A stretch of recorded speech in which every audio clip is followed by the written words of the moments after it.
And I'll tell you, there was some interesting news that came out over the weekend, and all my friends were abuzz about it because all of a sudden we're having some second thoughts. So we thought we'd take a quick look back at, what about this we hear in the news? There's been 160 or 180,000 deaths from the coronavirus, or as even I have started calling it, COVID-19, a word that I hate with a passion. Because of the number attached, right? I just hate official. The name, COVID. Yes. I don't know. I don't like... It's I don't creepy. like. Yeah, it's creepy. It's all creepy. Right. I don't like those mashup names. I like coronavirus. But I know, Roxanne, we're going to take a quick look back at this and a story that even you sent me over the weekend that was really making the rounds because, it's fascinating when you take a look at the fact that the vast majority of the COVID deaths, the alleged COVID deaths, had some other issue going on. Mm-hmm. And it's huge.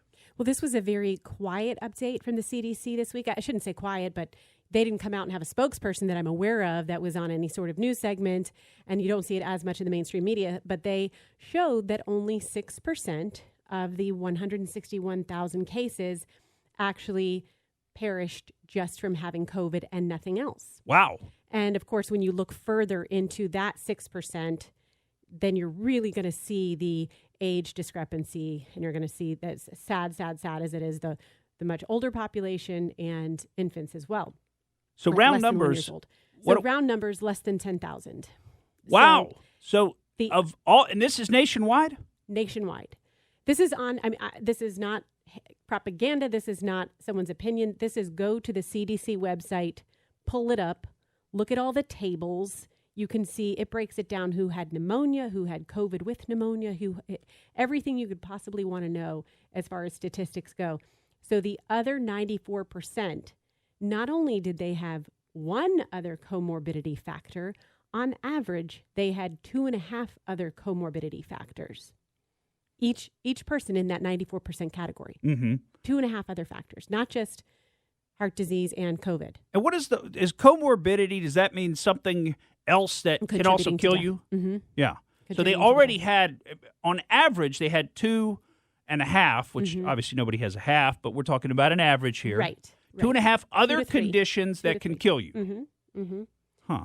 And so this was startling information. One of my physicians, he said this exact thing. I called him yesterday. I said, boy, I read the CDC report, and you were on it. You were right on it. You said, tragically, this goes after the week. This kind of, he said that back in March. This is the kind of virus that if you have a lot of ailments, or not ailments, but, conditions, that's what's going to, it's not going to be good for you to get that. Right. As far as the general population, it seems to be that these numbers are less. I've got to tell you a story I saw on a particular news. I should say I heard because I was walking in and out of the room. But the story was all about President Trump tweeting that information from the CDC. And his tweet, I walked away, so I don't know if it was flagged or if it was taken down, or if the story was this tweet that Trump did and how it was taken down from Twitter. Then they casually went into, it was about this 6% information that the CDC released. Mm-hmm. But they don't tell you that it's accurate information. So if you are a casual observer, you're hearing that story and think, oh boy, Trump, they put it in a fashion that President Trump is tweeting false information. Right. And he was tweeting what the CDC.gov says. And you listen and you just conclude that, well, this is the reason a couple of 100,000 people have died from COVID-19 because our president won't take it seriously. Right. When what he's actually doing is he's actually telling you the accurate data, the accurate information. And these are things that doctors and scientists and other people have been trying to say for months, that this particular virus, if you're young and healthy, by and large, you're going to be okay.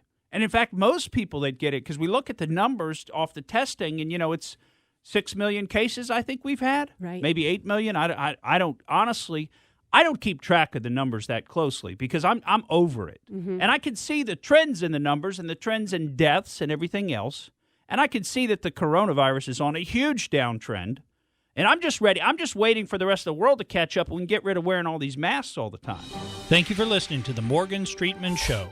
We hope you enjoyed what you heard, and if you did, please click like and subscribe to help us out. And remember that we recommend that you exercise your brain at least once a week.